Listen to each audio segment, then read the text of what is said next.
वक्फ board के बारे में मैं पूछना चाहता हूं। अगर आपके दिल में इतना दर्द है तेजस्वी यादव जी, आप जवाब दीजिए कि पटना में वक्फ को लेकर लालू प्रसाद यादव जी का संसद में 2010 का दिया गया बयान है कि बहुत गड़बड़ हो गया है, सब जमीन अमीन कब्जा कर ली गई है। तो कहते हैं कि आधा बोला गया। तो मैं पूरा सवाल पूछता हूं, बताइए इतनी वक्फ की संपत्तियां हैं, कितने अस्पताल हैं उस पे, कितने यतीम खाने हैं, कितने कॉलेज हैं, कितनी यूनिवर्सिटी हैं, कितनी मुस्लिम तलाकशुदा और बेवा महिलाओं के लिए कोई संस्थान बना है, कितना दिव्यांग मुस्लिम समाज के दिव्यांगों के लिए क्या बना है, कौन सा मुस्लिम रिसर्च इंस्टीट्यूट बनाया गया है ना। यह है समाजवाद का लबादा ओढ़ो और सत्ता के ठेकेदारों के हाथ में सारी की सारी संपत्ति को इकट्ठा कर दो। इसलिए आज वेदना के साथ, उदाहरण के लिए गोविंदपुर ग्राम में बिहार में, जहां 95% हिंदू रहते हैं, वक्फ बोर्ड का दावा है। और यहां सिर्फ हिंदू मुसलमान की बात नहीं है। मुनम्बम में, केरल में क्रिश्चियन समाज के 400 घरों के ऊपर वक्फ बोर्ड का दावा। यमुनानगर में गुरुद्वारे के ऊपर दावा। इनको माइनॉरिटी से भी मतलब नहीं है। इन समाजवादियों को पहले तौलना है सियासत के तराजू पे कि कौन सी माइनॉरिटी, कांग्रेस को तौलना है सियासत के तराजू पे कि कौन सी माइनॉरिटी का वोट बैंक हल्का नजर आ रहा है और किसका भारी नजर आ रहा है। तब मुल्ला मौलवियों के आगे नतमस्तक होके समाजवाद को मुल्ला मौलवियों के आगे नतमस्तक होने वाले नमाजवाद में कन्वर्ट कर देना है। तो जो कुछ इंडी गठबंधन कर रहा है, हम उनके इन सपनों को कतई साकार नहीं होने देंगे। देश की जमीन देश की जनता की रहेगी, किसी मुल्ला मौलवी की नहीं रहेगी। देश का संविधान बाबा साहब के विधान से चलेगा, शरिया के फरमान से नहीं चलेगा।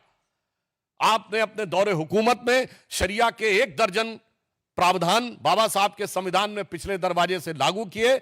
आप इस संविधान को शरिया स्क्रिप्ट बनाना चाहते हैं, हम नहीं होने देंगे। और अंत में मैं कहना चाहूंगा, अपराधीकरण की प्रतीक राजद, भ्रष्टाचार की प्रतीक कांग्रेस, दोनों मिलकर, और दोनों के युवा नेता, एक अधेड़ उम्र का युवा नेता, एक देखिए कितना शिक्षित युवा नेता जिसको क्या कुछ पता है, और ये कह रहे हैं कि भगवान बुद्ध की धरती, नालंदा की धरती का कायाकल्प ये करेंगे। पहले तो मैं इनसे कहना चाहूंगा, वक्त पे कुछ जानकारी लेनी है तो आरिफ मोहम्मद खान साहब राज्यपाल हैं, जाके थोड़ा पढ़िए समझिए तो आपको समझ में आएगा कि इस्लामी अकीदे में, इस्लामी इल्म में वक्फ का क्या महत्व है। मगर क्या बताएं, पढ़ने के लिए भी, सुनने के लिए भी, समझने के लिए बुद्धि होनी चाहिए।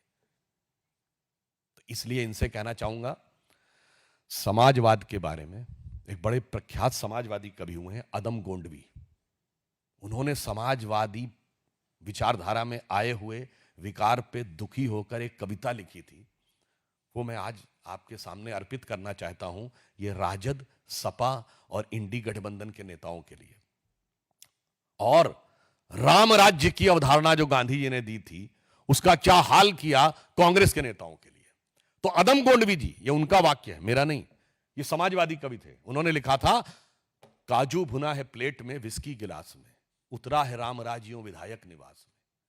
काजू भुना है प्लेट में विस्की गिलास में, उतरा है राम राज्यों विधायक निवास में। और आगे उनके शब्द हैं, पक्के समाजवादी हैं तस्कर हो या डकैत। ये मेरे शब्द नहीं है, ये आदम गोंडवी जी के शब्द हैं। पक्के समाजवादी हैं तस्कर हो या डकैत, कितना असर है खादी के उजले लिबास में। मगर आज जो बिहार में हुआ है, उसको देखकर मेरे मन में भाव आता, तो मैं एक पंक्ति इसके आगे अपने मन से इसको समर्पित करते हुए कहना चाहूंगा कि पक्के नमाजवादी हैं राजद हो या कांग्रेस, पक्के नमाजवादी हैं राजद हो या कांग्रेस, कितनी तड़प है कठमुल्ला वोटों की प्यास में। इसलिए मैं बहुत पीड़ा के साथ, और मैं बिहार की प्रबुद्ध जनता का आह्वान करता हूं कि उसके सामने 2 रास्ते हैं, राष्ट्रवाद और समाजवाद। अब वास्तविक समाजवाद के रास्ते पर चलती हुई भाजपा और जदयू, और कठमुल्लापन वाले नमाजवाद के रास्ते पर चलती हुई इंडी गठबंधन, जो सरकार में आने पर पिछले दरवाजे से शरिया लागू करने के लिए कोशिश करेगी, और एक तरफ हमारी सरकार जो बाबा साहब के संविधान की रक्षा करने के लिए कृत संकल्पित रहेगी। मोहित, thank you.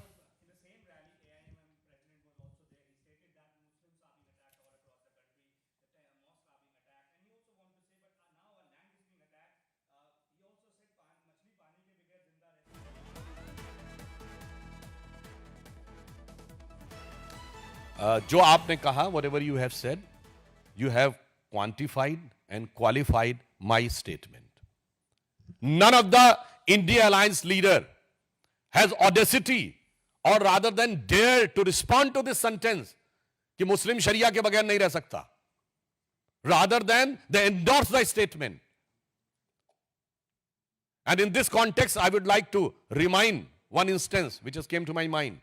In May 2013, when Congress-led UDF was in Kerala, the Mallapuram District Council has passed a resolution that since this district has become a Muslim majority district, so the marriage age of girls should be lowered down to 16 for every community, not for Muslims, because Muslims, they are already having till 9 years of age.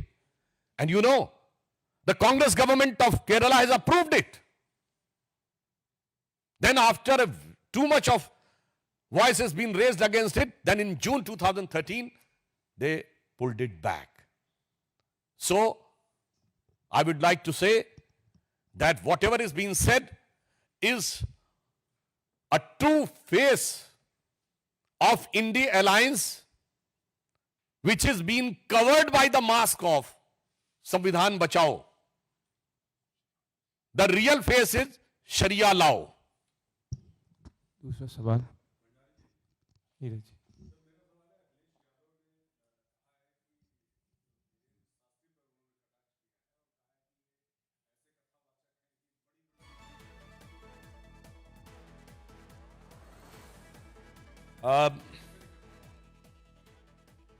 आज के विषय के साथ इसका बड़ा सुंदर संबंध बनता है।